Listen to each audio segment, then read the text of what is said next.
Have you ever looked up at a raging storm and felt like something ancient was looking back? On the vast Great Plains of North America, the sky isn't just a canvas for weather, it's the stage for a legend, the domain of the mighty Thunderbird.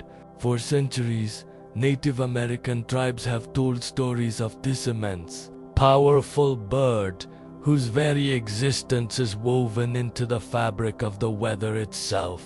They say the flapping of its colossal wings creates the thunder, and the flash of its eyes unleashes the lightning. This isn't just a bedtime story. For many, it's a profound truth, a way to understand the terrifying and beautiful power of nature. The Great Plains is a land of extremes. One moment, the sun can be baking the endless fields of wheat and corn, and the next, the sky can turn a menacing shade of green-black, heralding the arrival of a supercell thunderstorm.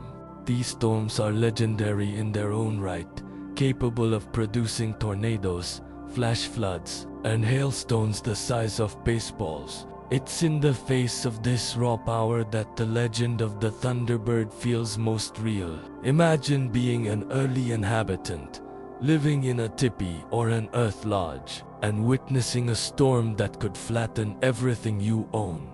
It's only natural to see a force greater than mere meteorology at play, to see the deliberate, powerful wing beats of a godlike creature in the roiling clouds. According to the mythology of tribes like the Lakota Sioux and Cheyenne, the Thunderbird is a benevolent spirit, a protector. It wages war against malevolent underwater spirits, and the storms are the visible evidence of their cosmic battles. The thunder is the sound of its wings beating against its enemies, and the lightning bolts are the snakes or arrows it hurls from its beak.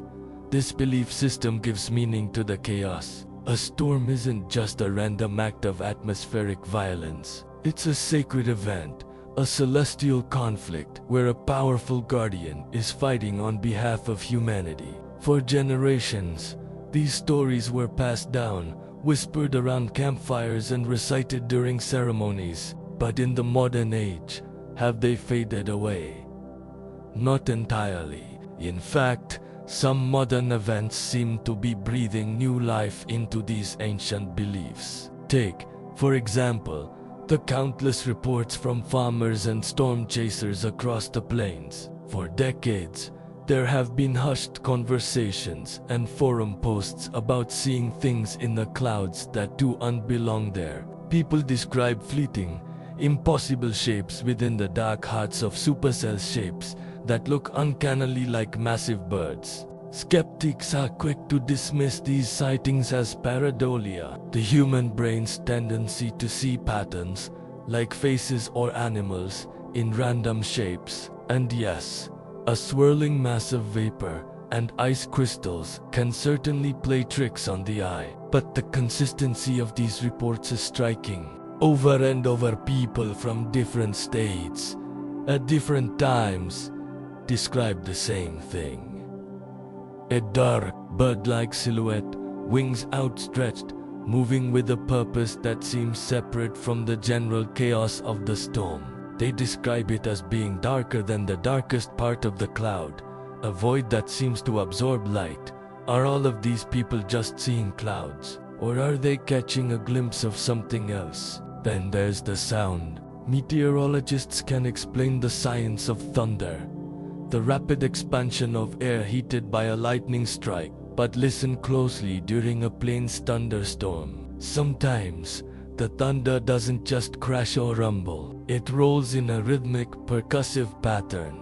Boom, boom, boom. Like the slow, deliberate downstroke of unimaginably large wings. Acoustic experts might explain this as sound waves bouncing off different atmospheric layers. But to those who know the legends, it sounds exactly like the description of the Thunderbird's flight. It's a sound that feels less like a random explosion and more like a heartbeat, the rhythm of the storm itself. Many native tribes on the plains don't just tell stories about the Thunderbird, they actively honor it. During periods of severe weather, while most people are seeking shelter, traditional ceremonies might be held, these aren't acts of fear, but of respect and communion. Prayers are offered, and songs are sung to give strength to the Thunderbird in its battle. They see the storm not as something to be feared and hidden from, but as a spiritual event to be witnessed and acknowledged. It's a profound connection to the natural world that many in our modern society have lost. They don't just live on the land, they live with the land and with the spirits, like the Thunderbird, that inhabit it. This brings us to a specific event that reignited this whole conversation. The derecho storm of 2022. A derecho is a line of intense, fast-moving thunderstorms that marches across the landscape like an army. This particular storm was a monster, carving a path of destruction over 1,000 miles long across the northern plains. It was a weather event of historic proportions. But what made it truly fascinating were the satellite images and radar scans that came out afterward. As meteorologists and amateur weather watchers analyzed the data, they noticed something strange. The shape of the storm system, on a macro level, bore an uncanny resemblance to a giant bird in flight. The central, most intense part of the storm formed a body, and the arcing lines of thunderstorms on either side looked for all the world like immense, swept-back wings. The image went viral online. For thousands of people, this was more than a coincidence, it was a sign. It was as if the Thunderbird itself had spread its wings across the entire region.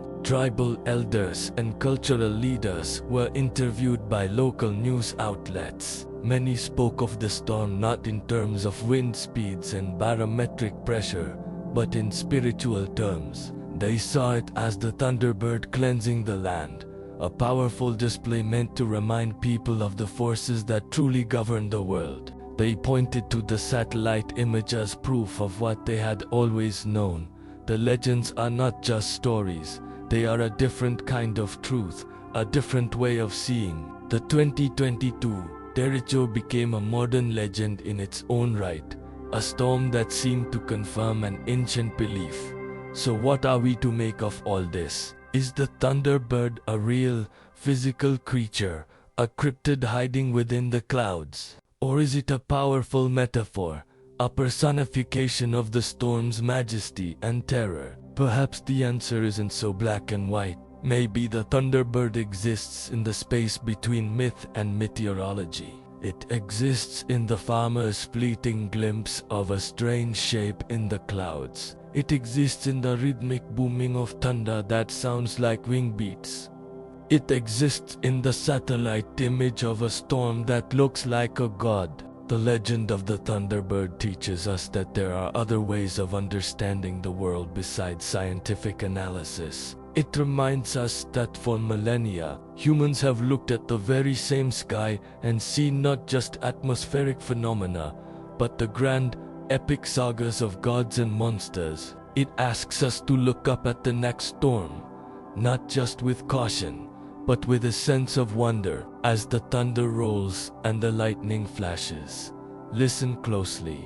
You might just hear the beating of ancient wings. Thank you so much for joining me on this journey into the heart of the storm. If you enjoy exploring the crossroads of mythology and mystery, be sure to hit that like button and subscribe for more adventures. Until next time, stay curious.